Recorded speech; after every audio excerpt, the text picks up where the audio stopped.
Hello everyone, मैं हूं Anil Patidar. Magnet brains Hindi में आपका स्वागत है। दोस्तों, आज की क्लास में हम लोग क्या पढ़ने वाले हैं? आज की क्लास में हम लोग बात करेंगे एनसीईआरटी क्लास 8 के सामाजिक विज्ञान के अंतर्गत भूगोल का चैप्टर नंबर 1 संसाधन का आज हम लोग करने वाले हैं कंप्लीट चैप्टर रिवीजन। तो आइए दोस्तों, बढ़ते हैं इस कंप्लीट चैप्टर रिवीजन की ओर। देखिए, पहला जो आपका क्वेश्चन बनता है वो बनता है कि वस्तु संसाधन क्या होते हैं या संसाधन का परिचय क्या है। तो मैं आपको बता दूं कि हर वो वस्तु संसाधन कहलाती है जो आपकी आवश्यकता की पूर्ति करता है। फ़र्ज़ करो कि आपको भूख लग रही है और आपने खाना खा लिया तो आपकी भूख खत्म हो जाएगी। तो इसका मतलब ये है कि वो जो खाना है वो एक संसाधन है जो आपकी भूख, जो आवश्यकता है, उसकी पूर्ति कर रहा है। फ़र्ज़ करो कि आपको बहुत ज़ोर से प्यास लगी हुई है। गर्मी के दिनों में आप कहीं बाहर घूम करके आ रहे हैं और आपको बहुत तेज़ प्यास लगी है, और ऐसे में अगर आपको पानी मिल जाए तो आपकी आवश्यकता प्यास थी और पानी आपका संसाधन था।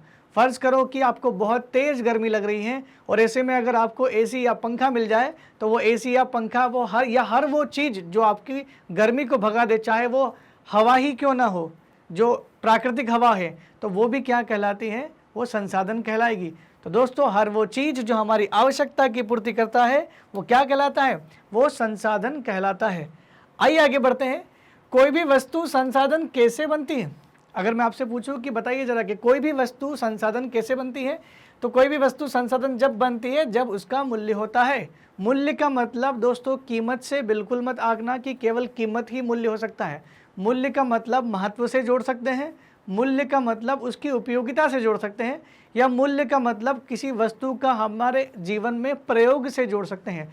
तो मूल्य कैसे होता है? मूल्य उसकी उपयोगिता से हो सकता है, मूल्य उसके प्रयोग से हो सकता है।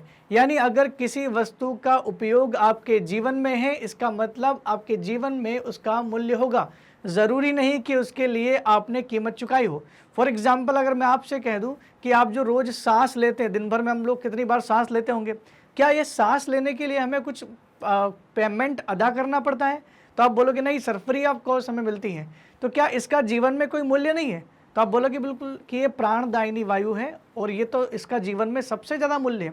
तो देखो क्या हुआ कि हमें ऑक्सीजन हमारे लिए मूल्यवान भी हो गई, लेकिन फिर भी हमें ऑक्सीजन के लिए कुछ चुकाना नहीं पड़ा। तो ज़रूरी नहीं कि जहाँ लिखा हो मूल्य, इसका मतलब कीमत नहीं होता है। कीमत मूल्य का भाग हो सकता है। आगे देखिए, तो संसाधन को क्या चीज़ मूल्यवान बनाती है? संसाधन को क्या चीज़ मूल्यवान बनाती है? संसाधन को मूल्यवान बनाएगी उसकी उपयोगिता, और संसाधन मूल्यवान होते ही हैं। आगे बढ़ते हैं दोस्तों। देखिए, मूल्य क्या होते हैं? अब मूल्य दो प्रकार के होते हैं। अभी मैंने आपसे बात की कि मैंने बोला है कि मूल्य जो होते हैं ज़रूरी नहीं कि उनकी कीमत हो, ज़रूरी नहीं कि मूल्य जो है वो केवल कीमत से आके जाए। कुछ मूल्य ऐसे होते हैं जिनकी कोई कीमत नहीं होती, जैसे प्राकृतिक संसाधन। वैसे तो मूल्य क्या होते हैं? कुछ संसाधनों का आर्थिक मूल्य होता है, यानी कुछ संसाधन ऐसे होते हैं जिसके लिए आपको कुछ पेमेंट पे करना पड़ता है। तो कुछ संसाधनों का आर्थिक मूल्य हो सकता है, लेकिन कुछ संसाधन आर्थिक मूल्य नहीं रखते हैं। तो कौन से ऐसे संसाधन हैं जो आर्थिक मूल्य रखते हैं? फॉर एग्जाम्पल, अगर आप कोई धातु खरीद रहे हो, कोई वस्तु खरीद रहे हो, कपड़े खरीद रहे हो, या खनिज संपदा कुछ भी ले लो आप, जिसके लिए आपको पेमेंट करना पड़ता है। फ़र्ज़ करो कि आपने हीरा खरीदा, और हीरा खरीदने के लिए आपको फ्री ऑफ कॉस्ट में तो मिलेगा नहीं, और वैसे भी बहुत महंगा होता है। फ़र्ज़ करो कि हर घर में महिलाएं सोना खरीदती हैं, तो सोना खरीदने के लिए उनको क्या पे करना पड़ता है? उनको पैसे पे करने पड़ते हैं, उनको मूल्य अदा करना पड़ता है, और वो मूल्य आर्थिक मूल्य होता है। तो कुछ संसाधनों का आर्थिक मूल्य होता है, लेकिन कुछ संसाधनों का आर्थिक मूल्य नहीं होता। जैसे प्रकृति, बरसात के दिनों में बचपन में अक्सर हम लोग इंद्रधनुष को देख करके बड़ा खुश हो जाते हैं। वो इंद्रधनुष आपको फ्री ऑफ कॉस्ट दिखाई देता है, कोई आपसे उसको देखने के पैसे नहीं मांगता है। इसका मतलब ये है कि प्राकृतिक संसाधन, जितने भी प्राकृतिक दृश्य हैं, वो सारे हमें फ्री ऑफ कॉस्ट मिलते हैं, लेकिन उनका मूल्य हमारे जीवन में होगा। लेकिन उनका कौन सा मूल्य नहीं होता है? उनका आर्थिक मूल्य नहीं होगा। तो मूल्य दो तरीके के होते हैं, जिनका आर्थिक मूल्य होता है और जिनका आर्थिक मूल्य नहीं होता है। आइए दोस्तों, इसी के साथ आगे बढ़ते हैं। अब देखिए, ज़रूरी नहीं कि कोई चीज़ पहले फ्री थी या मूल्यवान नहीं थी, पहले किसी चीज़ की कोई कीमत नहीं थी, लेकिन बाद में हो सकता है कि समय बदलने के साथ साथ वो चीज़ मूल्यवान हो सकती है। तो संसाधन समय के साथ मूल्यवान भी हो जाते हैं। दोस्तों, आपके घर में दादी और नानी के नुस्खों के बारे में तो आपने सबने सुना होगा।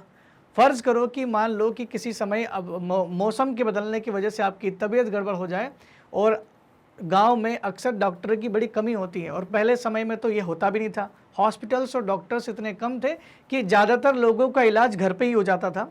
तो वो इलाज कैसे किया जाता था? वो इलाज करती थी वो दादी और नानी के जो नुस्खे जो घरेलू चीज़ों से बनाए जाते थे। तो अगर मान लो उस समय तक तो उसकी कोई वैल्यू नहीं थी, लेकिन अब दुकानों पर, मेडिकल्स पर आपको बहुत सारे ऐसे नुस्खे, काढ़े वगैरह की रेसिपीज़ मिल जाती हैं। इसका मतलब ये है कि पहले जो घर पे बनाई जाती थी, अब आपको वो बाज़ार में भी उपलब्ध है। तो अगर कोई कंपनी उसे पेटेंट करवा ले, अगर दादी नानी के नुस्खों को कोई कंपनी पेटेंट करवा ले बेचने के उद्देश्य से, तो ऐसे में दादी नानी के नुस्खों का भी आर्थिक मूल्य बढ़ सकता है।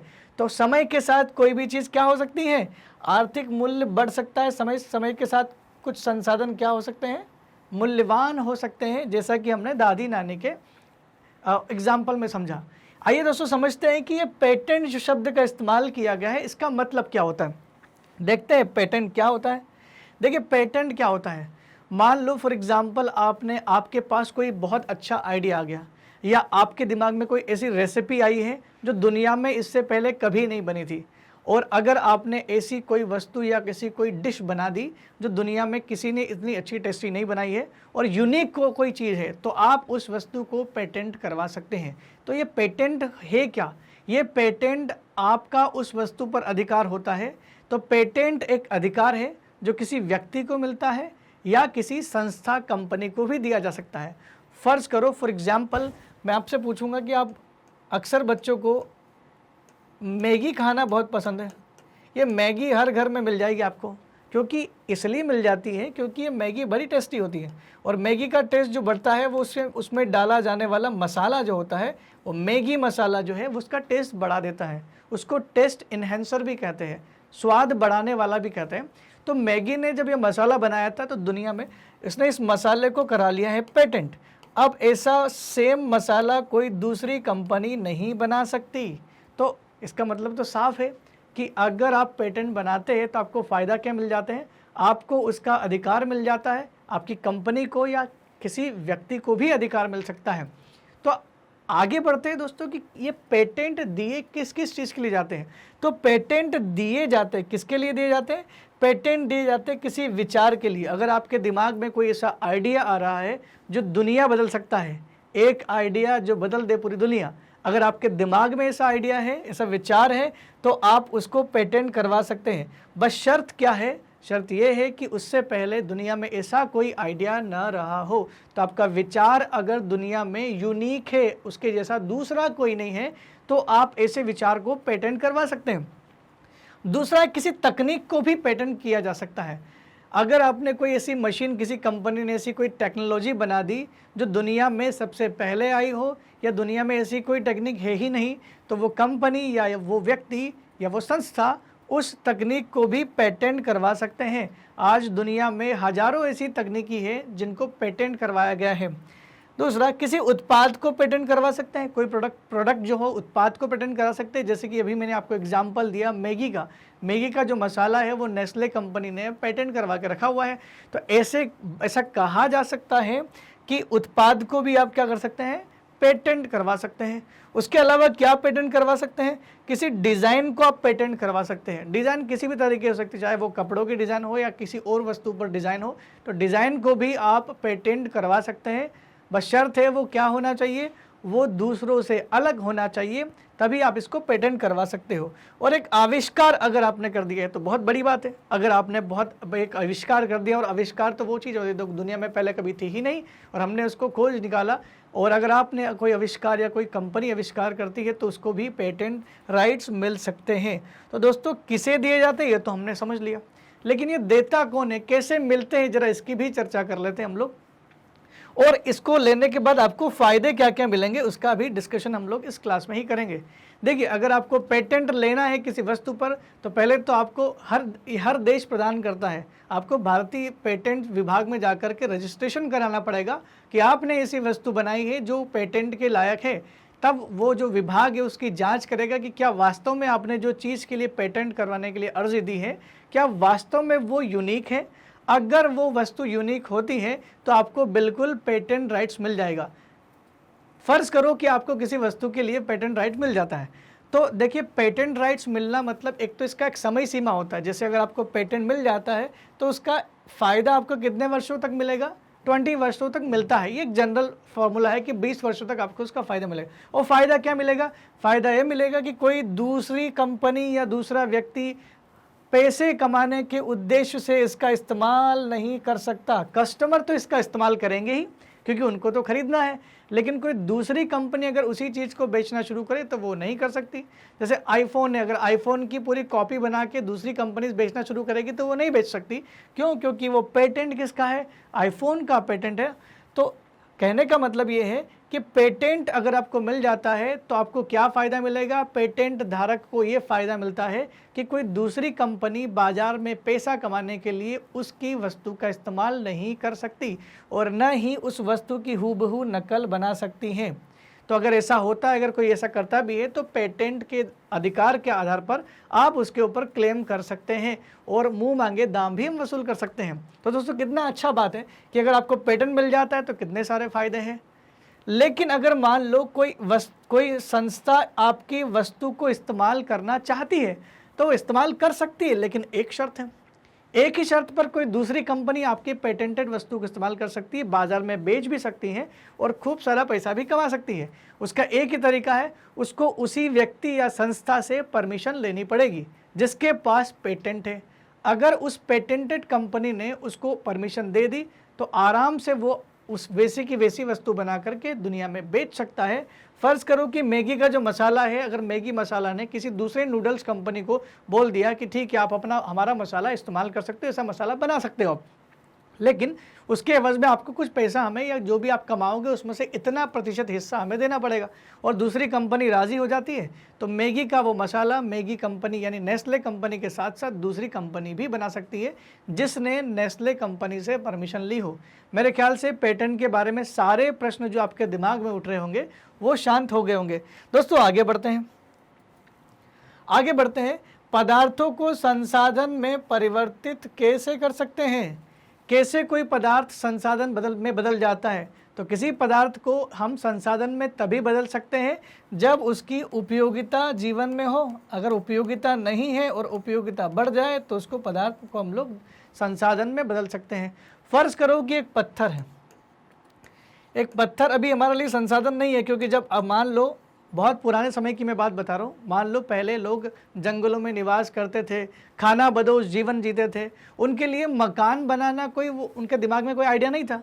लेकिन बहुत समय पुरानी बात है, जैसे जैसे समय बढ़ता गया, समय बदलता गया, वो उन्हीं पत्थर से सीमेंट बनी, उन्हीं पत्थर से कंक्रीट वगैरह बनी। तो पत्थर जो पहले संसाधन के रूप में हम लोग इस्तेमाल नहीं करते थे, जिसकी उपयोगिता हमारे जीवन में नहीं थी, समय के साथ उसकी उपयोगिता बढ़ी है। तो इसका मतलब पहला उत्तर हमारा क्या होगा, पदार्थ को संसाधनों में परिवर्तित करने के लिए उसको कैसे परिवर्तित कर सकते हैं। तो समय एक उसका उत्तर होगा कि समय के साथ पदार्थ खुद ही जो है क्या बन जाते हैं, संसाधन बन जाते हैं, अगर उनकी उपयोगिता हमारे जीवन में बढ़ेगी तो।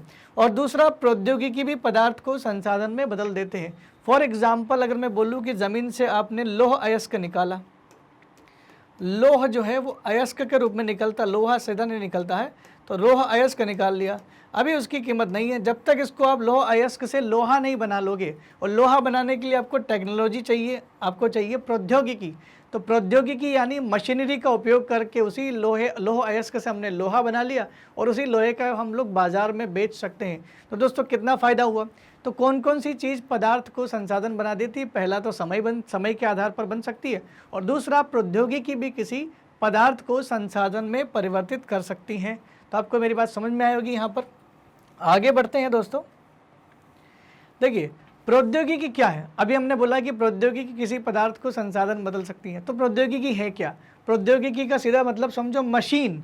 प्रौद्योगिकी का सीधा मतलब आप समझो कि अगर मैं आपसे बोलूँ प्रौद्योगिकी एक मशीन है, तो आप बोलोगे सर मशीन क्या करती है?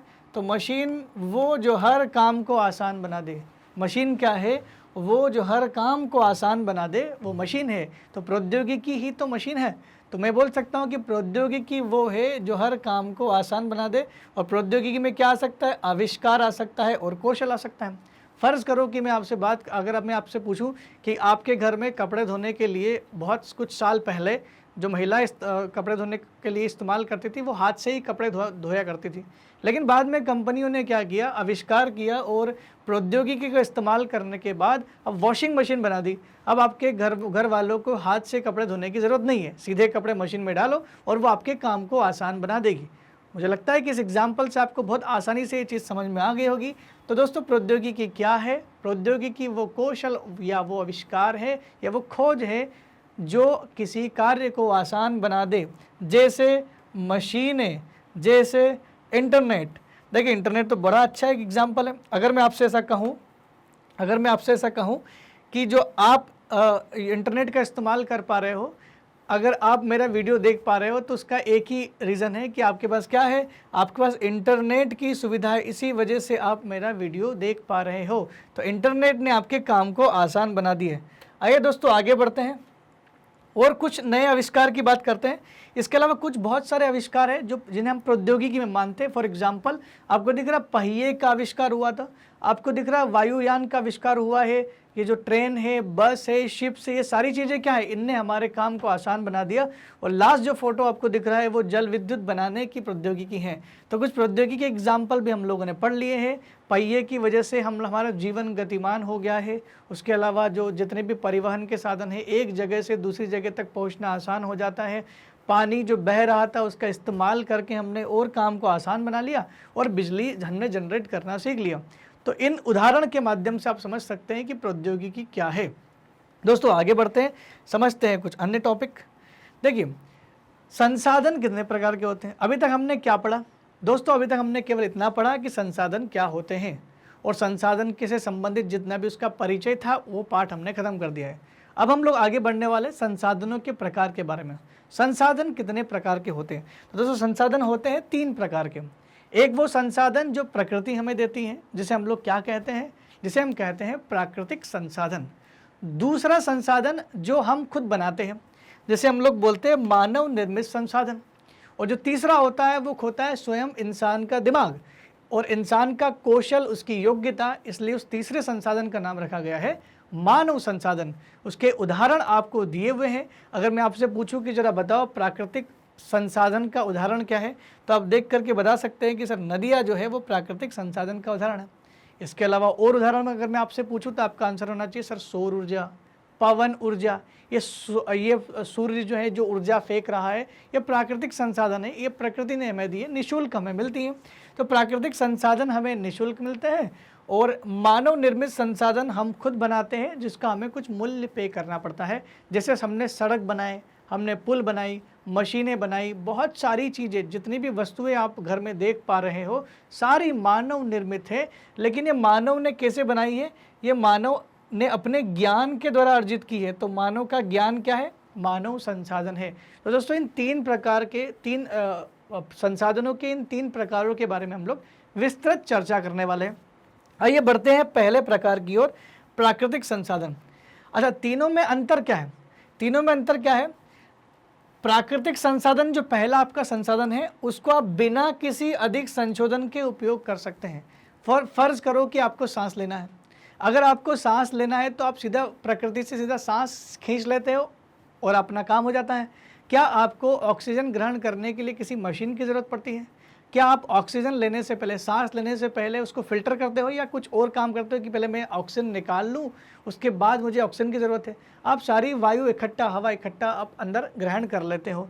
तो प्राकृतिक संसाधन वह संसाधन है जिसे हम लोग इस्तेमाल करते हैं ज़्यादा संशोधन किए बिना। कुछ प्राकृतिक संसाधनों को इस्तेमाल करने के लिए हमें कुछ संशोधन की ज़रूरत पड़ती है, जैसे खनिज तत्व। अगर मैं आपसे बोलूँ कि हीरा जो है वो ज़मीन से आपने सीधा हीरा निकाल लिया हो, तो ऐसा पॉसिबल नहीं है। आपको हीरा निकाल तो लोगे आप, लेकिन हीरा चमकता हुआ नहीं दिखेगा आपको, उसको तराशना पड़ेगा, संशोधन करना पड़ेगा।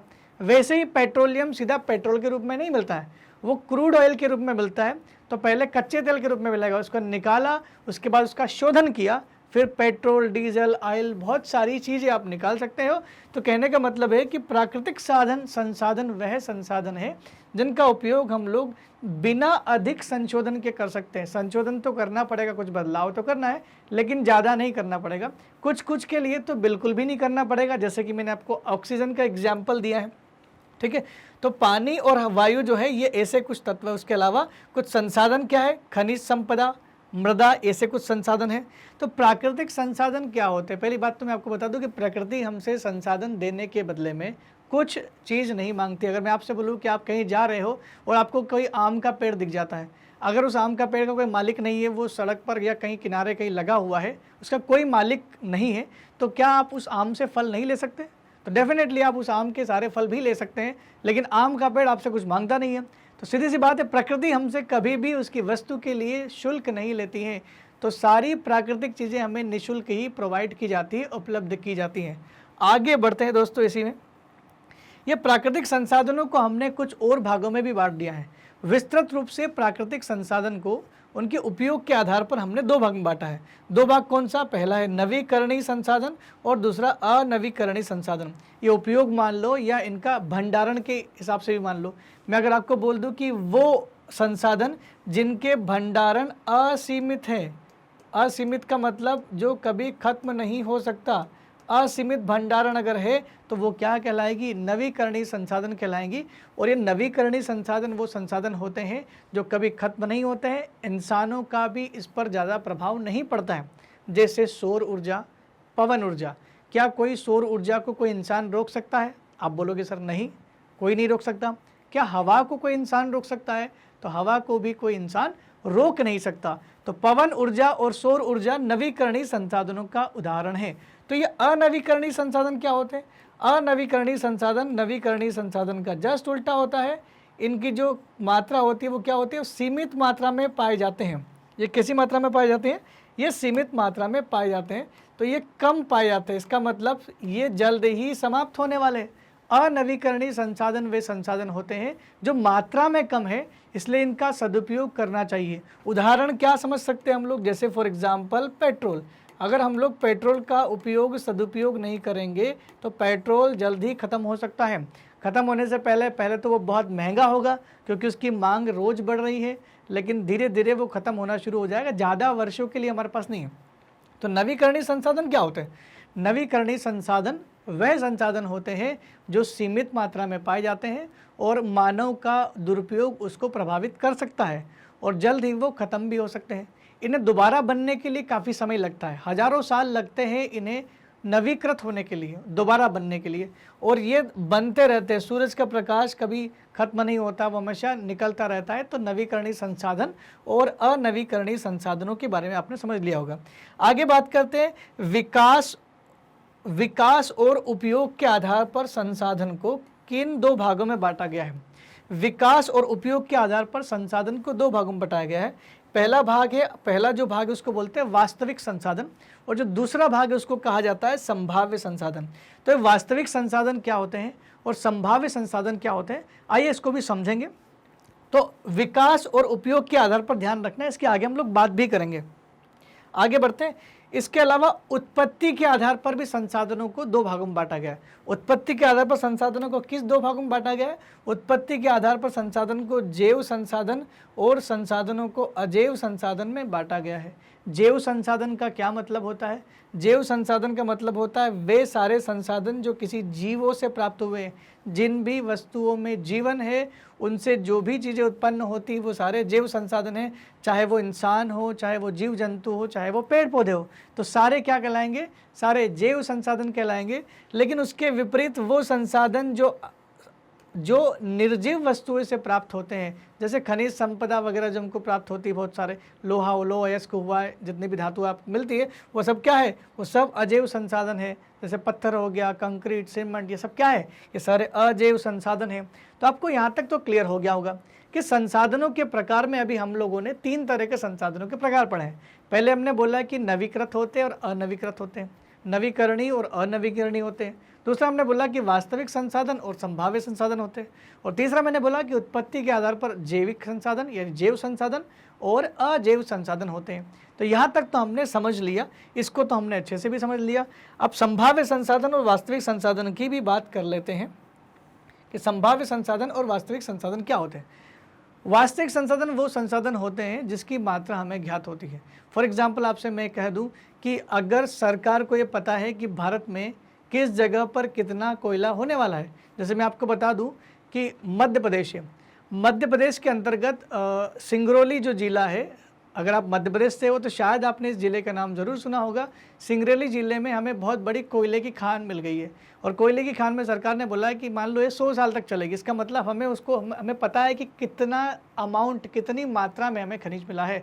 तो अगर मैं बोलूँ कि अगर हमें संसाधनों की मात्रा के बारे में पूरा ज्ञान है तो ऐसे संसाधनों को हम लोग क्या बोलेंगे? ऐसे संसाधन को हम लोग बोलेंगे वास्तविक संसाधन, जिनकी मात्रा हमें ज्ञात है और जिनका उपयोग किया जा सकता है। अभी क्यों किया जा सकता है? क्योंकि आसानी से हम उसको उपयोग में ला सकते हैं। फॉर एग्जाम्पल जर्मनी एक देश है जहाँ पर बहुत सारा कोयला निकलता है। तो जर्मनी को ये पता है कि उसके पास कितना कोयला है। अगर उसको पता है, मात्रा ज्ञात है, तो कोयला जर्मनी का क्या संसाधन हो गया? वास्तविक संसाधन हो गया। मैं बोलूँ सऊदी अरब में उसको पता है कि सऊदी अरब में जो पेट्रोल निकलने वाला कितने वर्षों तक निकलेगा, लगातार वहाँ से पेट्रोल निकला जा रहा है। तो सऊदी अरब के और बहुत सारे देशों को जहाँ पर पेट्रोल निकलता है, उनको अगर पता है कि ये कितना है, मात्रा पता है, तो वो क्या कहलाएगा? वास्तविक संसाधन कहलाएगा। वहीं झारखंड में यूरेनियम मिलता है। दोस्तों भारत में यूरेनियम केवल एक ही जगह पर सबसे ज़्यादा मिलता है और वो झारखंड में, और वो पता भी है कितना मिलने वाला है, तो हम उसको उपयोग में ले रहे हैं। तो झारखंड में मिलने वाला यूरेनियम भी इसका उदाहरण है। और आपके एनसीईआरटी में एक और चीज़ दी गई है, वो दी गई है महाराष्ट्र की काली मिट्टी। हमें महाराष्ट्र की काली मिट्टी के बारे में भी पता है। तो एक काली मिट्टी भी क्या है? ये भी एक वास्तविक संसाधन होगा। तो मेरे ख्याल से आपको ये चीज़ समझ में आ गई होगी कि वास्तविक संसाधन क्या होते हैं। चलिए आगे बढ़ते हैं। इसमें देखिए संसाधन उपलब्धता के आधार पर 2 भाग में बांटे गए हैं। अभी हम लोगों ने संसाधनों के बारे में पूरी बात की है। अच्छा, एक और चीज़ अगर इसमें मैं बताना चाहूँ कि वास्तविक संसाधन हमने पढ़ा है और मैंने आपको बताया कि उपयोग के आधार पर संसाधन कितने प्रकार के होते हैं। विकास एवं उपयोग के आधार पर 2 प्रकार के होते हैं, वास्तविक संसाधन और संभाव्य संसाधन। वास्तविक संसाधन की हम लोग पूरी तरह से चर्चा कर चुके हैं। तो बात बची अब चर्चा की किसकी? संभाव्य संसाधन की। इसी के साथ हम लोग संभाव्य संसाधन भी समझ लेते हैं। ये तो हो गया आपका वास्तविक संसाधन। अब बात कर लेते हैं हम लोग संभाव्य संसाधन क्या होते हैं। संभाव्य संसाधन का मतलब होता है, संभाव्य शब्द समझो आप, संभाव्य मतलब संभावना, इसका मतलब इसका जस्ट उल्टा हो जाएगा। अगर जिनकी मात्रा हमें ज्ञात है तो वो वास्तविक हो गया। अगर हमें मात्रा पता नहीं है, मात्रा ज्ञात नहीं है, तो वो संसाधन क्या कहलाएगा? वो संसाधन संभाव्य संसाधन कहलाएगा। इसका एग्जाम्पल भी बड़ा अच्छा है। हमारे देश में लद्दाख में हमको यूरेनियम मिला है। बहुत अच्छी बात है कि हमें यूरेनियम और जगह से मिल रहा है, क्योंकि यूरेनियम वैसे भी बहुत कम है। और आपको पता है यूरेनियम का इस्तेमाल कहाँ किया जाता है? यूरेनियम का इस्तेमाल किया जाता है विद्युत बनाने के लिए। तो भारत में जो हम लोग विद्युत बनाने के लिए जो न्यूक्लियर पावर प्लांट जला के रखे हुए हैं, तो न्यूक्लियर पावर प्लांट में एनर्जी के लिए हमें इसकी ज़रूरत पड़ती है। तो संभाव्य संसाधन क्या होते हैं? संभाव्य संसाधन वो होते हैं जिनकी मात्रा हमें ज्ञात नहीं होती है। तो लद्दाख में हमें क्या मिला है? यूरेनियम मिला है, लेकिन पता नहीं कितना है, वो बस मिला है। यूरेनियम मिला है लेकिन हमें पता नहीं कि वो कितना मिला है, इसलिए इसे संभाव्य संसाधन कहा जाएगा। और संभाव्य संसाधनों के बारे में ये भी कहा जाता है कि इनको निकालने के लिए हमारे पास अच्छी टेक्नोलॉजी नहीं है, प्रौद्योगिकी का अभाव होता है, इस वजह से इनका इस्तेमाल अभी हम लोग कर नहीं रहे हैं। भविष्य के इस्तेमाल के लिए संभाव्य संसाधनों का इस्तेमाल किया जा सकता है। तो भविष्य की संभावना से जुड़े हुए, वास्तविकता मतलब आज से जुड़े हुए। तो मेरे ख्याल से आपको यहाँ तक बात समझ में आ गई होगी। चलिए दोस्तों आगे बढ़ते हैं, आगे समझते हैं। संसाधनों को उपलब्धता के आधार पर 2 भागों में बांटा गया है। देखिए इससे पहले मैंने संसाधनों के प्रकार में आपको 3 प्रकार बताए थे। उसमें हम लोगों ने नवीकरणीय संसाधन, अनवीकरणीय संसाधन, संभाव्य संसाधन और वास्तविक संसाधन तथा जैव संसाधन और अजैव संसाधन की बात की थी। लेकिन अगर बात की जाए उपलब्धता के आधार पर कि कितनी उपलब्धता है हमारे पास उसकी और कहाँ कहाँ उपलब्धता है, तो उपलब्धता के आधार पर संसाधनों को कितने भागों में बांटा गया? संसाधनों को 2 भागों में बांटा गया। फर्ज करो कि मैं आपसे अगर पूछूं कि क्या कोयला इस दुनिया में हर जगह बराबर पाया जाता है, तो आपका उत्तर होगा कि नहीं, कोयला कुछ विशेष स्थान पर ही मिलेगा, हर जगह पर वो बराबर नहीं मिलता है। अगर मैं आपसे बोलूँ कि क्या हवा या सौर ऊर्जा पूरे दुनिया में हर जगह बराबर मिलती है या सब जगह पाई जाती है, तो आप बोलोगे सौर ऊर्जा तो हर जगह पाई जाती है और हवा जो वायु है वो भी हर जगह पाई जाती है। तो मैं ऐसा कह सकता हूँ कि वो संसाधन जो हर जगह उपलब्ध होते हैं उसको हम लोग बोलते हैं सर्वव्यापक संसाधन। तो उपलब्धता के आधार पर संसाधनों को जिन 2 भागों में बांटा गया है, उसका पहला भाग क्या है दोस्तों, सर्वव्यापक संसाधन जो सभी जगहों पर उपलब्ध होते हैं, और दूसरा होता है स्थानिक संसाधन जो किसी विशेष जगह पर उत्पन्न होंगे। जैसे फॉर एग्जांपल मैंने आपको बताया था कोयले के बारे में और पेट्रोलियम के बारे में।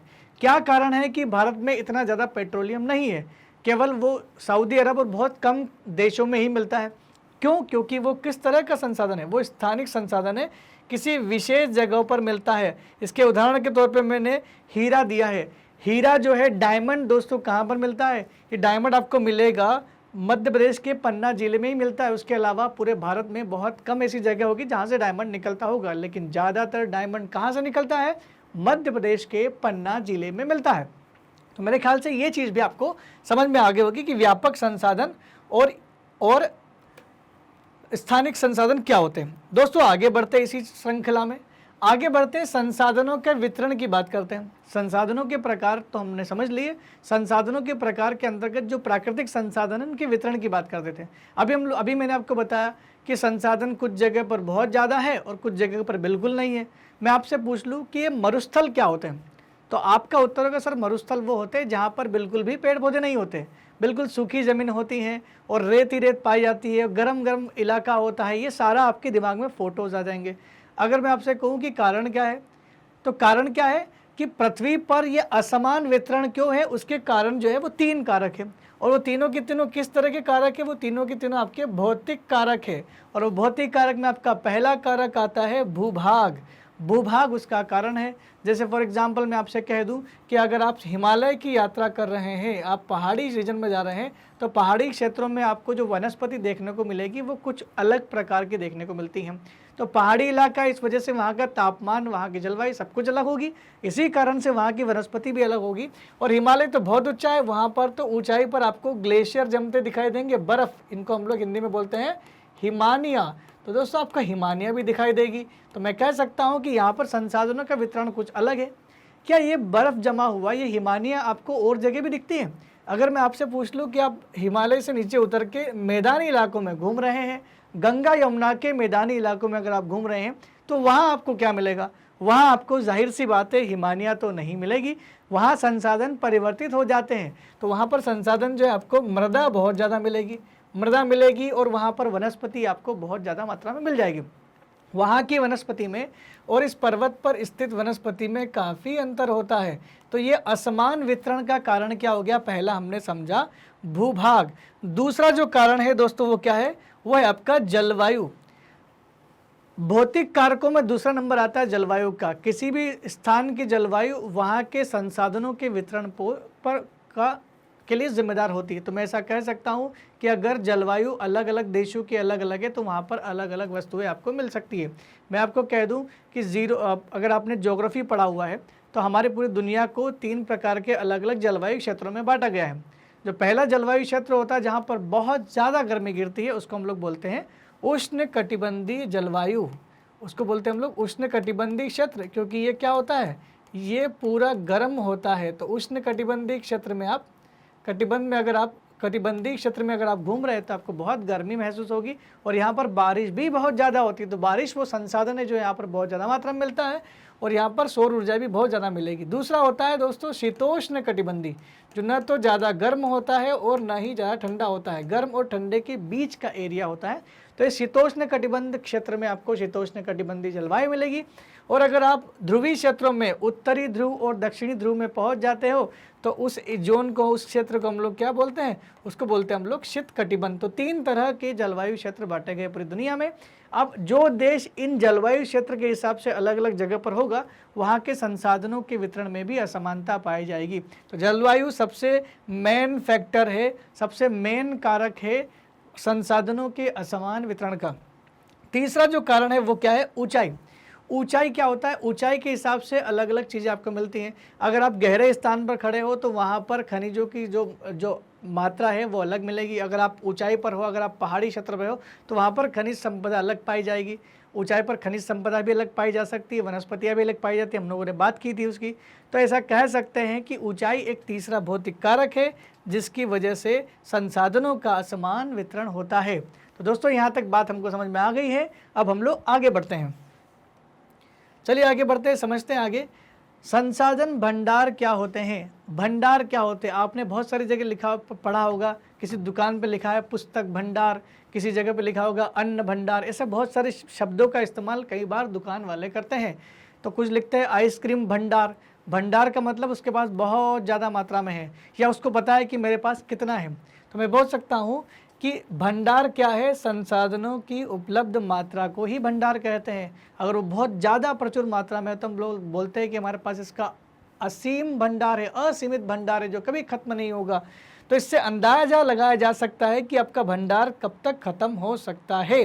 अगर मैं आपसे कहूँ कि आपके पिताजी हर साल के लिए गेहूं खरीदते हैं मार्केट से, कि पूरे साल भर का मेरा कितना अंदाज़ा मैं लगा लेता हूं कि मुझे इतना गेहूं चाहिए होता है, तो वो पहले से उसका भंडारण कर लेते हैं, स्टोर कर लेते हैं। मान लो 2 क्विंटल गेहूं लेकर के आ गए, तो उनको अंदाज़ा रहता है 2 क्विंटल उन्होंने क्यों लिए हैं, क्योंकि उनको अंदाज़ा है कि उनका पूरा साल निकाल देगा।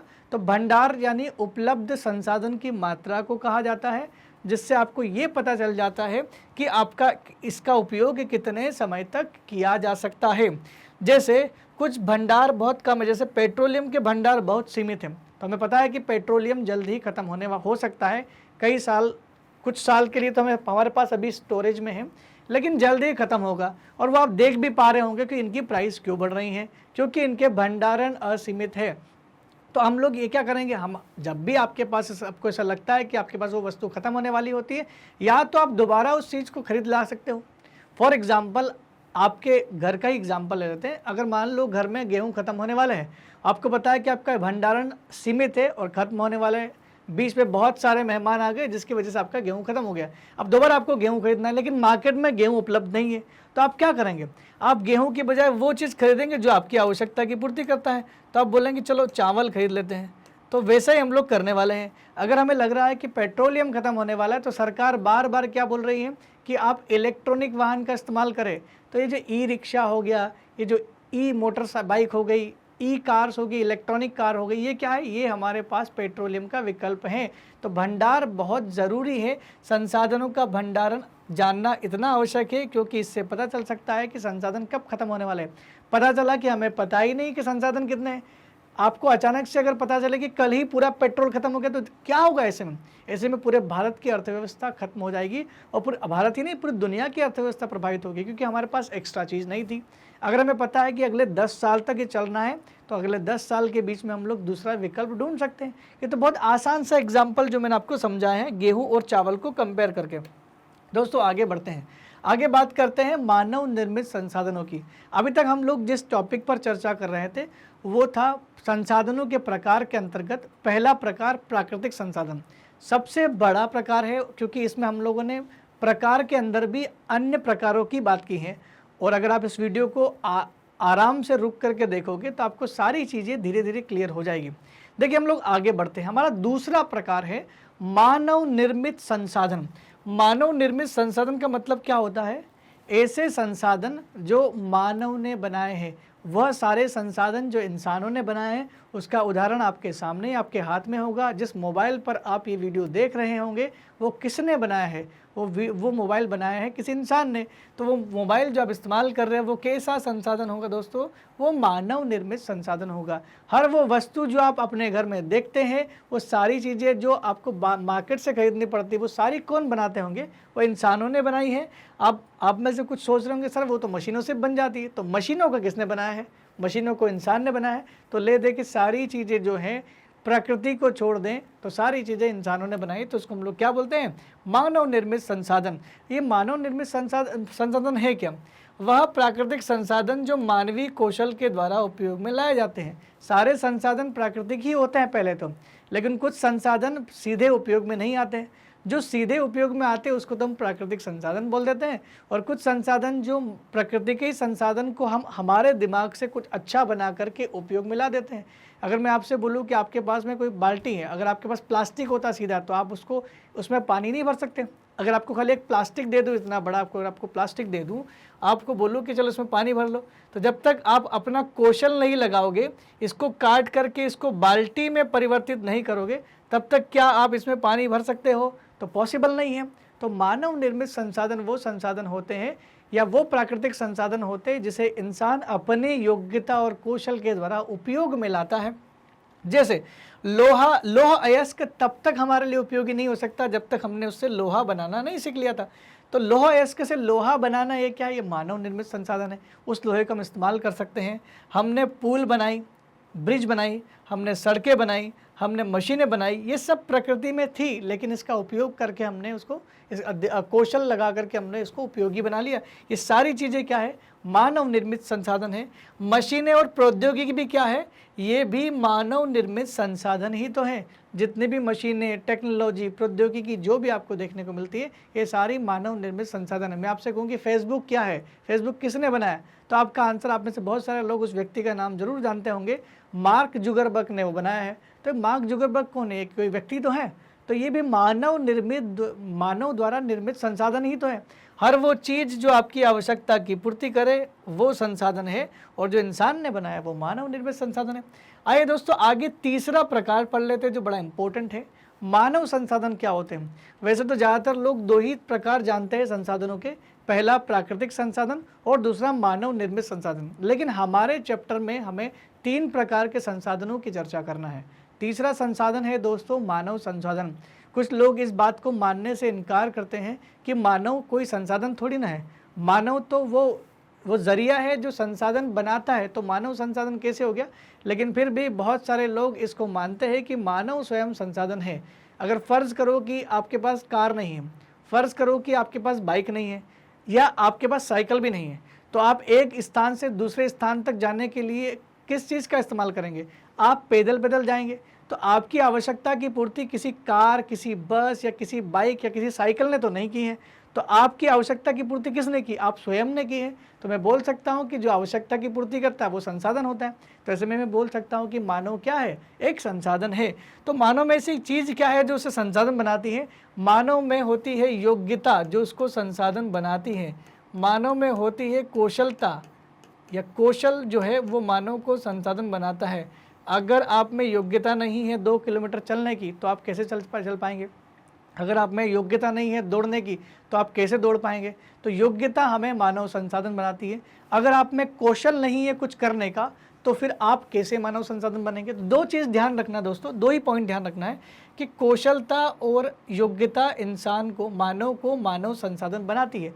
तो ये योग्यता किस तरह की होती है, योग्यता 2 तरह की होती है, मानसिक भी हो सकती है और शारीरिक भी हो सकती है। अगर आपके अंदर शारीरिक योग्यता, इसका मतलब अगर आपके पास बहुत अच्छा, आपका बॉडी बहुत अच्छा है, आपके पास पावर बहुत है, तो आप बहुत सारे काम जो शरीर द्वारा होते हैं, जो शारीरिक काम होते हैं, जो भारी वजन उठाने वाले होते हैं, आप खुद कर सकते हैं। लेकिन अगर आपके पास शारीरिक योग्यता कम है, यानी आप दुबले पतले हो, आपके पास इतना पावर नहीं है, लेकिन आपका दिमाग बहुत चलता है, तो आपका दिमाग इतना चलता है कि मैथ्स का या किसी भी सब्जेक्ट का कोई भी क्वेश्चन ला के दे दो, आप तुरंत उसको सॉल्व कर दोगे, या बड़ी से बड़ी प्रॉब्लम को आप चुटकियों में सॉल्व कर देते हो। तो आपके पास में कौन सी योग्यता है, मानसिक योग्यता है। तो 2 तरह की योग्यता होती है दोस्तों, मानसिक योग्यता जिसका संबंध सीधा दिमाग से होता है, और शारीरिक योग्यता जो शारीरिक होती है। लेकिन शारीरिक योग्यता में भी हमारे पास क्या होना चाहिए, कौशलता होना चाहिए, तभी तो आप वो काम कर सकते हैं। बहुत सारे लोग आपको देखना होगा आइसक्रीम बनाने वाले या बहुत सारे जो दुकान में कुछ चीज़ें बनाते हैं, तो देखना उनको कितनी आसानी से कितनी जल्दी जल्दी वो चीज़ें बना देते हैं। तो समोसे बनाने वाला या कोई भी वस्तु जो खाना आप खा रहे हो, मार्केट से जो चीज़ खाते हो, वो बनाने वालों को देखना कितनी जल्दी वो चीज़ बना देते हैं। तो उनके पास कौन सी योग्यता, उनके पास शारीरिक योग्यता है, कौशलता है उनके पास में, तो वो आपको आसानी से चीज़ उपलब्ध कराएगा। तो मैं कह सकता हूँ कि कौशलता में सुधार करना ही मानव संसाधन विकास कहलाता है। अब मानव संसाधन विकास क्या है, ये बहुत ज़रूरी है। मानव संसाधन विकास के लिए हमें शिक्षा की ज़रूरत पड़ेगी। बिना शिक्षा के आप विकसित नहीं हो सकते। ये पुराने समय से लोग बार बार बोलते आ रहे हैं। तो मैं कह सकता हूँ कि जैसे जैसे आपकी कौशलता बढ़ेगी, मानव संसाधन में विकास होना शुरू हो जाएगा। तो मानव संसाधन को विकसित करना है तो कौशलता को बढ़ावा देना ही पड़ेगा। चलिए दोस्तों आगे बढ़ते हैं कि संसाधनों को और अधिक उपयोगी बनाने के लिए प्रकृति का उपयोग कैसे कर सकते हैं। अधिक संसाधन, ज़्यादा से ज़्यादा चीज़ों को संसाधन में बदले हम, तो उसके लिए प्रकृति का उपयोग कैसे कर सकते हैं। तो प्रकृति का उपयोग हम तब कर सकते हैं जब आपके पास में कौशलता हो, जब आपके पास में प्रौद्योगिकी हो। अगर मैं आपसे बोलूं कि आज से 10,000 साल पहले जब इंसान रहा करता होगा तो वो जंगलों में गुफा बना के रहता था, तो उसने संसाधन बनाना नहीं सीखा था। आज से 50 साल पहले ही बात कर दूं, जब इंटरनेट, मोबाइल ये कुछ आए नहीं थे, तो उस समय लोगों के पास लोग कैसे काम करते होंगे। उनके पास जो चीज़ें नहीं होती थी, उनका अभाव था, तो जो भी उस समय वस्तुएं हुआ करती थी वैसे वो काम करते होंगे। लेकिन आप वस्तु को अधिक उपयोगी तब बना पाओगे जब आपके पास में क्या है, कौशलता। जैसे जैसे लोगों ने दिमाग चलाना शुरू किया, जैसे जैसे हमारे अंदर कौशलता और हमारे अंदर प्रौद्योगिकी बनाने की क्षमता विकसित हुई, वैसे वैसे हमने चीज़ें आसान बना ली। आपने देखा होगा, आप अपने पिताजी या दादाजी से पूछना कि स्कूल में वो पढ़ाई कैसे करते थे, तो स्कूल में उनको पढ़ाने के लिए इस्तेमाल करते थे, ब्लैक बोर्ड का इस्तेमाल होता था, चौक का इस्तेमाल होता है। आज भी बहुत सारे स्कूलों में इसका इस्तेमाल किया जाता है। लेकिन धीरे धीरे क्या हुआ, जब इंसान ने कौशलता दिखाई तो उसको आसान कर दिया, व्हाइट बोर्ड इस्तेमाल करना शुरू कर दिया और फिर वो मार्कर का इस्तेमाल करना शुरू कर दिया। और आज आप देख रहे हैं कि फिर बदलाव क्या हो गया। आज आप घर बैठे ही सारी चीज़ें हमारे चैनल के माध्यम से पढ़ पा रहे हैं। तो ये सब क्या है, हमने प्रौद्योगिकी बनाई और आपके काम को आसान कर दिया। तो कहने का मतलब है कि संसाधन को अधिक उपयोगी बनाना है तो आपके पास क्या होना चाहिए, कौशल और प्रौद्योगिकी होना चाहिए। एक और बात, लोगों को बहुमूल्य संसाधन बनाने में कौन सी 2 चीज़ें हैं जो मदद करती हैं। अगर आपको बहुमूल्य संसाधन, अगर आप चाहते हैं कि मैं भी एक अच्छा संसाधन बनना चाहता हूँ, आपसे कोई क्वेश्चन पूछे कि क्या आप मानव संसाधन हैं, तो आप बोलेंगे बिल्कुल मैं एक मानव संसाधन हूँ, लेकिन मैं और अच्छा मानव संसाधन बनना चाहता हूँ। तो उसके लिए मुझे क्या करना पड़ेगा। आपको और अच्छा मानव संसाधन बनने के लिए 2 चीज़ों पर ध्यान देना पड़ेगा। शिक्षा और स्वास्थ्य वो 2 चीज़ें हैं जो किसी इंसान को बहुमूल्य संसाधन बनने में मदद करती हैं। अगर आपने इंजीनियरिंग कर लिया तो आप सॉफ्टवेयर बनाना सीख जाएंगे। तो सीधी सी बात है, शिक्षा ग्रहण करोगे तो आप संसाधन बन जाओगे। अभी भी आप संसाधन हो, लेकिन उपयोगी और बहुमूल्य संसाधन बनना है। तो देखिए, काम तो मजदूर भी करता है और काम सॉफ्टवेयर इंजीनियर भी करता है। दोनों बराबर समय तक भी काम करते हैं, लेकिन ज़्यादा मेहनत वाला काम मजदूर करता है, लेकिन उसको दिन के 200-300 रुपये मिलते हैं। लेकिन वही सॉफ्टवेयर इंजीनियर बैठे बैठे सारे काम कर देता है, वहीं उसको दिन के 3,000 या 2,000 रुपये जितने भी मिलते हो। तो देखो ना कितना डिफरेंस है दोनों में, इतना डिफरेंस हो गया। सीधी सी बात है, आप संसाधन तो हैं, लेकिन आपको बनना है अगर बहुमूल्य संसाधन, तो आपको 2 चीज़ों पर ध्यान देना पड़ेगा। पहली शिक्षा और दूसरा है स्वास्थ्य। दोस्तों आगे बढ़ते हैं, समझते आगे क्या है। देखिए, संसाधन संरक्षण क्या होता है। अभी तक हम लोगों ने बात की है संसाधनों के प्रकार के बारे में, उससे पहले हमने संसाधन का परिचय पढ़ा था। हमारा जो तीसरा टॉपिक है इस आपके चैप्टर का, उसका नाम है संसाधन संरक्षण। अब बात करते हैं हमारी कर्तव्य की कि संसाधन संरक्षण क्या होता है और संसाधन संरक्षण क्यों आवश्यक है। अगर मान लो हमने संसाधनों को संरक्षण नहीं दिया तो क्या हो सकता है, इन 3 चीज़ों पर हम लोग चर्चा करने वाले हैं। पहली बात तो इसकी डेफिनेशन पढ़ लेते हैं। इसकी डेफिनेशन है कि संसाधनों का सतर्कतापूर्वक उपयोग करना एवं उन्हें नवीकरण होने में समय देना ही संसाधन संरक्षण कहलाता है। इसको आप और अच्छा बना सकते हो। अगर मैं इसमें जोड़ दूं कि संसाधन का सतर्कतापूर्वक या बुद्धिमत्तापूर्वक उपयोग करना, या बुद्धिमत्तापूर्वक उपयोग करना और उन संसाधनों को नवीकरण होने के लिए, पुनर्चक्रित दोबारा बनने के लिए समय देना ही क्या कहलाएगा, उसको हम लोग क्या कहेंगे, संसाधन संरक्षण कहते हैं। अगर हमने पेट्रोलियम का बहुत ज़्यादा मात्रा में उपयोग नहीं किया होता तो शायद ज़्यादा समय के लिए चलता है। तो सीधी सी बात है, बहुत सारे लोग ये कहते हैं कि संसाधन संरक्षण का सीधा सा फंडा है, हमें ज़्यादा कुछ करने की ज़रूरत नहीं है, उपयोग को कम कर दो। जो आप चीज़ें इस्तेमाल कर रहे हैं, अगर आप 4 चीज़ इस्तेमाल कर रहे हो तो उसको घटा करके 2 कर दो। हमें हमारी आवश्यकता को कम करना पड़ेगा। आपने वैसे भी कहा सुना होगा कि आवश्यकता कभी ख़त्म ही नहीं होती है, हमारी इच्छाएं कभी ख़त्म ही नहीं होती हैं। हम साइकिल ले आते हैं तो मोटरसाइकिल के बारे में सोचते हैं, हम बाइक ले आते हैं तो कार के बारे में सोचते हैं। ऐसे ऐसे करके हमारी इच्छाएं क्या बढ़ती चली जाती है और हम लोग संसाधनों का दुरुपयोग करते चले जाते हैं। ज़्यादा से ज़्यादा संसाधन हम लोग उपयोग करने की इच्छा रखते हैं। लेकिन दोस्तों, अगर इन संसाधनों का संरक्षण करना है तो उपयोग को कम कर सकते हैं, उसके अलावा दूसरा कोई चारा नहीं है। तो दूसरा चारा क्या है? देखिए, वैसे तो दूसरा कोई चारा है नहीं, सबसे अच्छा चारा है कि उपयोग उसको कम कर दो। लेकिन अगर आपको उसको उपयोग कम नहीं करना है तो सतर्कता बरतनी पड़ेगी। अगर आप सतर्क नहीं रहे तो क्या होगा? आप बिना कोई सोचे समझे, अक्सर ऐसा कहा जाता है कि जब होली आती है तो लोगों को ये जागरूकता दी लोगों को जागरूक किया जाता है कि पानी का इस्तेमाल ना करें और सूखी होली खेलें। क्यों ऐसा कहा जाता है? क्योंकि दोस्तों, होली का जो सीज़न आता है वो मार्च के महीने में आता है और मार्च के बाद वैसे ये उस समय वैसे भी गर्मी आना शुरू हो जाती है और गर्मी के दिनों में पानी की बड़ी किल्लत होती है।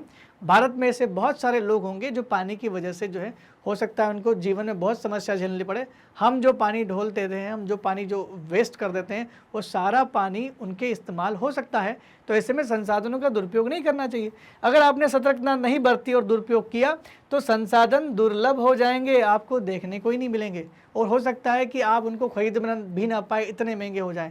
पेट्रोल अगर मान लो बहुत ज़्यादा महंगा पहुंच गया तो शायद कोई कार गाड़ियाँ भी नहीं खरीदेगा और शायद पेट्रोल तो कोई खरीदेगा भी नहीं, इतना महंगा हो जाएगा।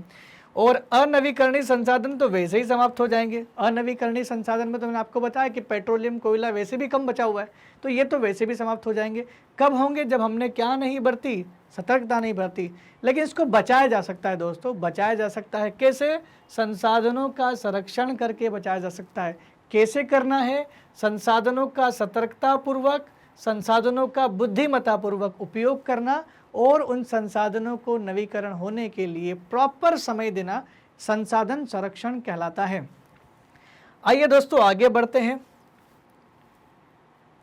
आगे समझते हैं सतत पोषणीय विकास क्या होता है। सतत पोषणीय विकास भी संसाधन संरक्षण की एक तरीका होता है। ये तरीका है संसाधन को बचाने का। सतत पोषणीय विकास क्या होता है, इसको एग्जाम्पल से समझते हैं।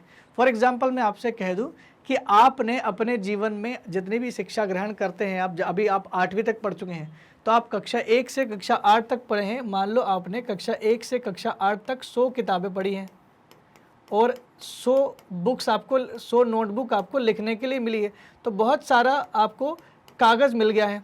तो अगर मैं ऐसा कहूँ कि कागज़ जो है बहुत महंगा हो जाएगा अगर बाद में, या पेड़ पौधे इतने काटे जा रहे हैं कि कागज़ ही नहीं मिलेगा। आने वाली जो पीढ़ियाँ हैं, आपके बाद जो पढ़ने वाले लोग हैं, जो आने वाली पीढ़ियाँ हमारी आएगी, अगर मान लो पता चला कि बेचारे उनके पास कागज़ ही नहीं है, कागज़ ख़त्म हो गया है, तो सतत पोषणीय विकास क्या बोलता है कि ऐसा विकास, संसाधनों का उपयोग उस तरीके से किया जाए कि हमें जितना उपयोग करने के लिए मिले ही चीज़ें, वो आने वाली पीढ़ी के लिए भी हम लोग उसको बचा के रखें। तो संसाधनों का सदुपयोग करना ताकि भावी पीढ़ी को भी हम लोग वो चीज़ उपलब्ध करा पाएँ। आपने सुना होगा कि हमारे देश में क्या, पूरी दुनिया में शेरों के शिकार बहुत ज़्यादा हो रहे हैं, टाइगर के शिकार बहुत ज़्यादा हो रहे हैं। अगर इनके शिकार रोके नहीं गए तो शायद आने वाली पीढ़ी शेरों को देख भी नहीं पाएगी और केवल किताबों में ही देखेगी। तो आप खुद बताइए, क्या किताब में शेर को देखकर डरा जा सकता है क्या? तो वो जो शेर का जो असली जो अनुभव है वो नहीं कर पाएंगे। और हमारे पास अभी शेर है तो हम लोग उसको अभी चिड़ियाघर में जाके देख सकते हैं। तो कहने का मतलब कि जो संसाधन हमने देखे हैं, जिन संसाधनों का उपयोग हमने किया है, आने वाली पीढ़ी भी उन संसाधनों का उतनी ही कीमत में और उतनी ही मात्रा में उपयोग करे। तो उसको क्या कहते हैं दोस्तों? सतत पोषणीय विकास कहते हैं। अब आइए समझते हैं शब्दों में। सतत पोषणीय विकास मतलब होता है सावधानी पूर्वक उपयोग। वही बात जो मैं आपको बोल रहा था, सावधानी पूर्वक उपयोग। इसका मतलब आप अपने नोटबुक में उतना ही लिखे जो आपको ज़रूरत है। बार बार गलती करते हैं हम लोग, बार बार उसको क्रॉस करते हैं, फिर पन्ना फाड़ते हैं और फिर उसको फेंक देते हैं। ये जो पेज बार बार आप ख़राब कर रहे होते हैं, ये आने वाली पीढ़ी के लिए महंगा हो सकता है। तो आपके द्वारा किया गया हर वो मिसयूज़, आपके द्वारा किया गया हर वो दुरुपयोग आने वाली पीढ़ी के लिए कीमतें बढ़ा सकता है। तो दोस्तों, हर चीज़ का हमें क्या करना पड़ेगा? सावधानी पूर्वक उपयोग करना पड़ेगा। जो वर्तमान पीढ़ी की आवश्यकता की पूर्ति करे वही संसाधन भावी पीढ़ी की आवश्यकता की पूर्ति करे, तो ऐसे में ऐसे विकास को हम लोग क्या कहेंगे, सतत पोषणीय विकास, जिसका एग्जाम्पल भी मैंने वही दिया है जो मैं आपसे अभी चर्चा कर रहा था। लिखने व पढ़ने के लिए जितना कागज़ आपने इस्तेमाल किया है आने वाली पीढ़ी को भी उतना ही मिले। उतना ही मिले से संबंध मतलब ये है कि उतने ही रुपए में मिले। पता चला कि वो बहुत महंगा हो गया, ऐसे में कागज़ तो है लेकिन वो उपयोग नहीं कर पा रहे, क्यों? क्योंकि बहुत महंगा हो चुका है। ठीक है दोस्तों, इसके बाद आगे समझते हैं। तो सतत पोषणीय विकास आपको समझ में आ गया होगा। आगे बात करते हैं संसाधन संरक्षण के तरीकों के बारे में। संसाधन को कैसे संरक्षित किया जा सकता है? तो संसाधन संरक्षण के 3 तरीके हैं। पहला तरीका है उपयोग को कम करके, सीधा सिंपल सा, जो मैंने आपको सबसे पहले बताया था कि सबसे पहला तरीका है संसाधन का, कि संसाधन को उपयोग कम करके हम लोग उसका संरक्षण कर सकते हैं। दूसरा दोस्तों पुनर्चक्रण करके, जो पुनर्चक्रण करके मतलब जो चीज़ें आप यूज़ कर रहे हो उसको इतना इस्तेमाल करें कि उसको दोबारा इस्तेमाल करने के लिए आप उसको बना लें। यानी जो पॉलीथीन का हम लोग इस्तेमाल कर रहे हैं वो पॉलीथीन वापस से रिसाइकल नहीं होती है, इसलिए सरकार कई बार बोलती है कि पॉलीथीन बैन करना चाहिए, क्योंकि पॉलीथीन की वजह से हमारे यहाँ पर पॉल्यूशन होता है। आपको पता है पॉलीथीन जितनी भी आप इस्तेमाल करते हैं वो कहाँ जाती होगी? कभी आपने सोचा है कि हमारे घर से जितनी भी पॉलीथीन निकलती हैं वो धीरे धीरे पहुँच कहाँ जाती हैं? वो तो सरकार का एक सरकार ने बहुत अच्छा काम किया है कि जो कचरे वाले घर के बाहर आते हैं वो सब पॉलीथीन इकट्ठा करके उसको कहीं ना कहीं रिसाइकल के लिए ले जाते हैं। नहीं तो इससे पहले हम लोग क्या करते थे, कहीं पर भी थैली फेंक देते थे। तो जितनी भी पॉलीथीन होती थी सारी पानी के साथ बहकर, वर्षा के पानी के साथ बह करके नदियों के साथ मिलकर समुद्र में चली जाती थी, और समुद्र में जितनी भी मछलियाँ होती थी उसको खा करके उनकी डेथ होना शुरू हो गई थी। तो समुद्र के जीवन में सोचो, आपसे समुद्र हज़ारों किलोमीटर दूर होगा, लेकिन फिर भी आपके द्वारा किया गया कार्य उस हज़ारों किलोमीटर दूर जीव को प्रभावित कर सकता है। तो चीज़ों को सदुपयोग करना चाहिए और पुनर्चक्रण और पुनः उपयोग में लाना चाहिए, फेंकना नहीं चाहिए। दूसरा, लॉकडाउन में आपने बहुत कुछ काम किया होगा, घर में रखी पुरानी चीज़ों को काट करके उनको यूज़फुल बनाया होगा, कागज़ों को काट के रंगीन बना करके घर में डेकोरेशन किया होगा। तो बच्चे, जैसे आप देख पा रहे हैं, बच्चे देख रहे हैं आप, ये बच्चे वही काम कर रहे हैं। ये घर पे बैठे उन सब चीज़ों का इस्तेमाल कर रहे हैं जो घर में यूज़फुल नहीं थी। अगर आपके पास बाल्टी जो आपके पास रखी हुई फूट गई तो उसको फेंकना नहीं है, उसमें मिट्टी भर के उसमें गमला लगा दो तो वो यूज़फुल हो गई। ऐसे बहुत सारे तरीके हैं जो हम लोग कर सकते हैं। तो हमारे पास जो सामग्री बची हुई है उसको फेंकना नहीं है, संरक्षण का तरीका है उसको दोबारा यूज़ करो। जैसे घर में पड़े हुए व्यर्थ वस्त्र, घर में पड़े हुए बाँस के लिफाफे, बांस से लिफाफे और थैले बनाना। देखिए वैसे भी पॉलीथीन बैन है तो आप अपने घर से थैला लेकर निकलिएगा, और घर वालों को भी ये सजेस्ट कीजिएगा कि जब वो सब्जी या कुछ लेने जाएं मार्केट में तो घर से अपना खुद का कपड़े का थैला ले करके जाएं, ताकि कम से कम प्लास्टिक का उपयोग हो और प्रदूषण कम हो जाए। तो कुल मिला के बात यह है कि जो व्यर्थ चीज़ें हैं उनको उपयोगी बनाना ही संसाधन संरक्षण का तरीका है। और दूसरा, संसाधन संरक्षण में हमको क्या ध्यान रखना है? सतत पोषणीय विकास को ध्यान रखना है, सतत पोषणीय विकास को ध्यान रखना है। ठीक है, चलिए दोस्तों आगे बढ़ते हैं, समझते हैं आगे सतत पोषणीय विकास के सिद्धांत क्या है। हम लोग समझेंगे कि सतत पोषणीय विकास अगर हम लोग को करना है तो सतत पोषणीय विकास कैसे किया जा सकता है। तो आपके एनसीईआरटी में उसके सिद्धांतों की चर्चा भी की गई है। भले ही मैं बहुत अच्छे एग्जाम्पल भी आपको दे दूँ, लेकिन फिर भी आपको लिखना वही है जो आपकी किताब में दिया हुआ है। तो आपको वही शब्द लिखने जो मैं आपको बताऊंगा।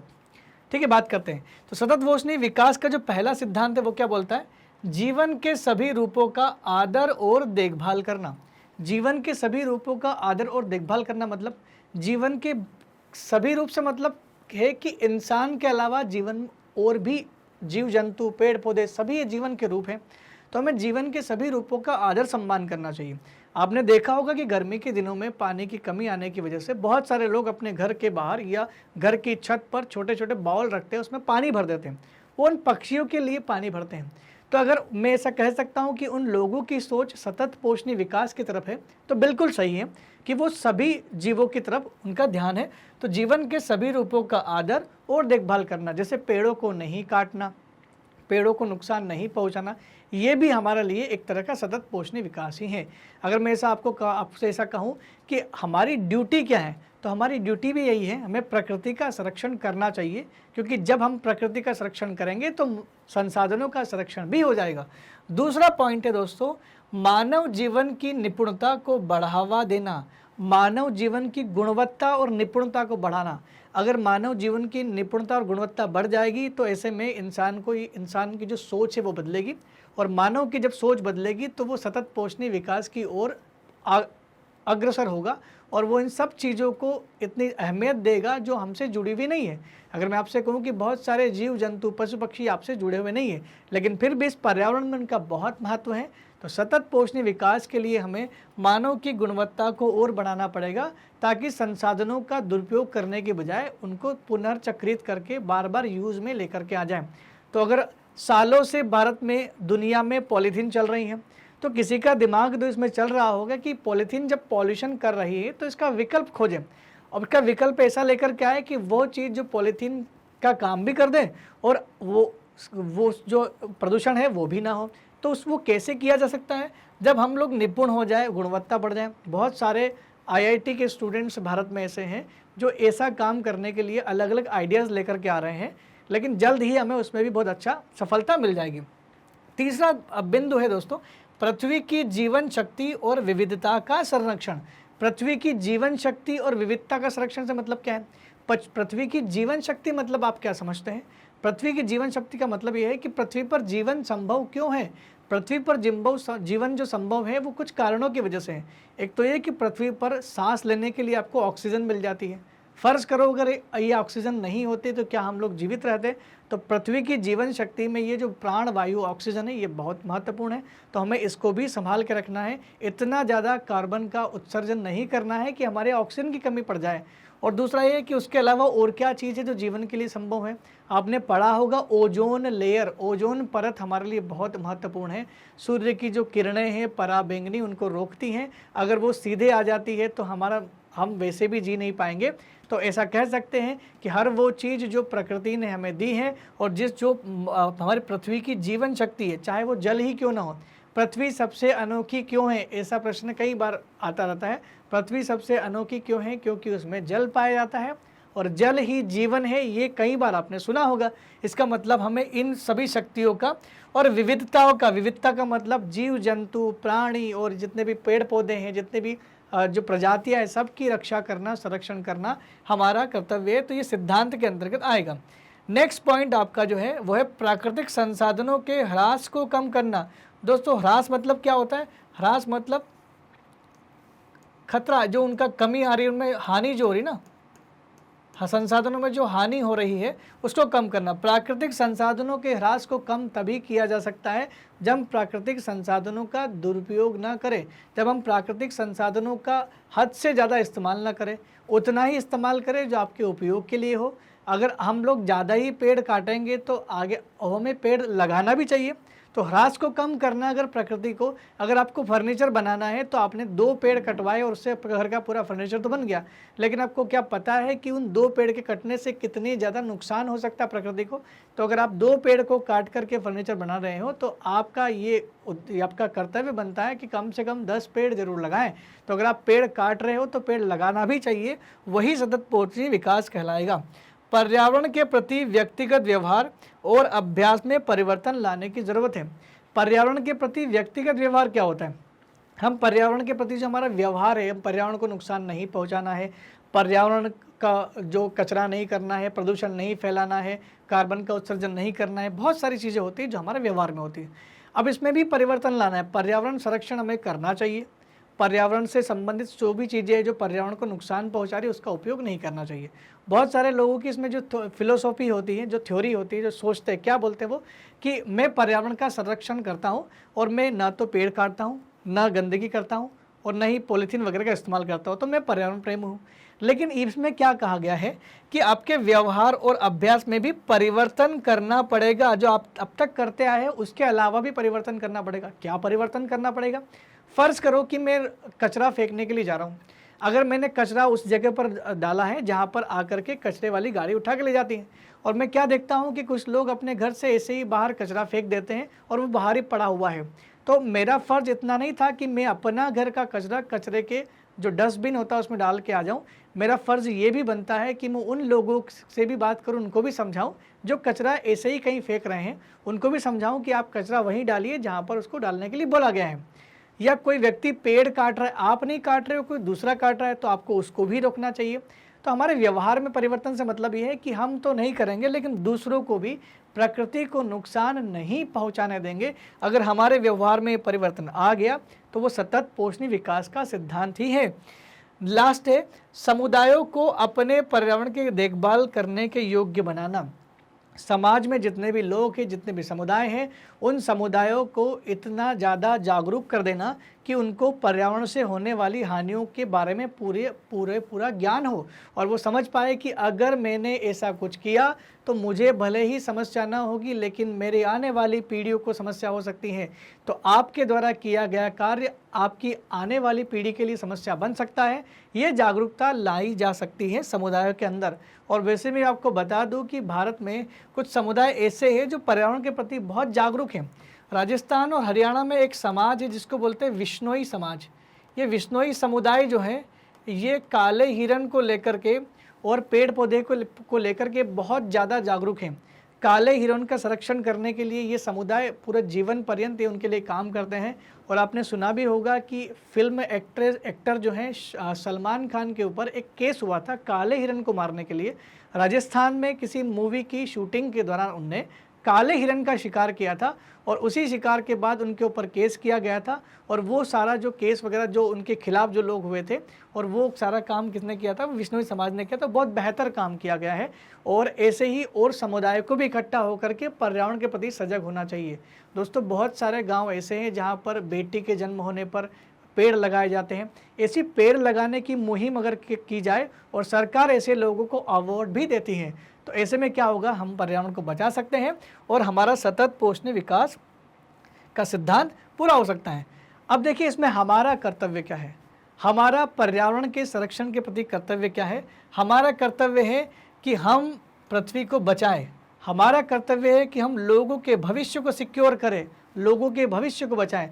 तो पृथ्वी को बचाने और लोगों के भविष्य को बचाने के लिए हमारा कर्तव्य क्या होगा, तो हमारे दोस्तों 3 कर्तव्य। पहला कर्तव्य संसाधनों का सतत पोषणीय उपयोग करना।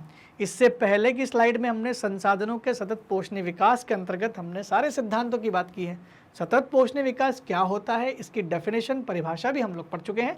तो इस पॉइंट को समझने में आपको बहुत आसानी होगी कि संसाधनों का सतत पोषणीय उपयोग करना चाहिए। दूसरा पॉइंट है पृथ्वी पर जीवन की विविधता का संरक्षण। पृथ्वी पर जीवन की विविधता से मतलब है पेड़ पौधे, जीव जंतु, सभी अलग अलग प्रकार के विभिन्न प्रकार के जो जीव जंतु और पेड़ पौधे जो जातियां हैं उनकी रक्षा करना, उनको संरक्षण प्रदान करना, ये हमारा कर्तव्य है। क्योंकि अगर हम लोग इनको संरक्षित करेंगे तो हम प्रकृति को और लोगों के भविष्य को बचा सकते हैं। प्राकृतिक पर्यावरण की हानि को कम करना। प्राकृतिक पर्यावरण की हानि को कम करना मतलब प्रकृति को की चीज़ों को उस तरीके से इस्तेमाल नहीं करना कि उसको नुकसान पहुँचे। जैसे हम लोग पॉलीथीन का इस्तेमाल करके प्रकृति को नुकसान पहुँचा रहे हैं। और बहुत सारी ऐसी चीज़ें हम लोग फर्नीचर का इस्तेमाल करते हैं घर पे, तो उससे भी हम लोग पेड़ काट रहे हैं। कागज़ का ज़्यादा इस्तेमाल करेंगे तो पेड़ों की कटाई होती है। आपको पता है सरकार ने कागज़ के यूज़ को कम करने के लिए, आपको पता होगा पहले चुनावों में कागज़ का इस्तेमाल होता था, लेकिन सरकार ने पेड़ों की कटाई, लगातार पेड़ों की कटाई हो रही थी और उसको रोकने के लिए सरकार ने बहुत अच्छा काम किया। और सरकार ने भारत में EVM इलेक्ट्रॉनिक वोटिंग मशीन ला दी। और आपने देखा होगा कि आजकल जो लोग वोट डालते हैं वो मशीन पर अंगूठा लगाकर ही वोट डाल देते हैं। तो देखो कितना अच्छा मुहिम है जिससे हमने करोड़ों पेड़ों को कटने से बचा लिया। जब सरकार ये कर सकती तो एक एक व्यक्ति ये क्यों नहीं कर सकता। अगर हम लोग ऐसा करेंगे तो हमारा कर्तव्य पूरा हो जाएगा और हमें पृथ्वी छोड़ करके कहीं और दुनिया के दूसरे ग्रह पर जाने की कोई ज़रूरत नहीं होगी। ठीक है दोस्तों, आगे बढ़ते हैं। तो इसी के साथ हमारा जो पूरा लेक्चर जो है 1 शॉर्ट वीडियो ये समाप्त होता है। देखिए मैग्नेट ब्रेन्स आपके लिए निःशुल्क 100% मुफ्त शिक्षा प्रोवाइड कराता है जो कक्षा 6 से लेकर कक्षा 12वीं तक के लिए हिंदी में ऑनलाइन उपलब्ध कराई जाएगी।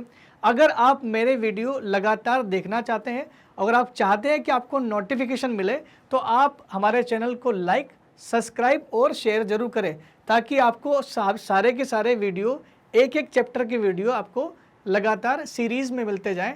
धन्यवाद, थैंक यू वेरी मच।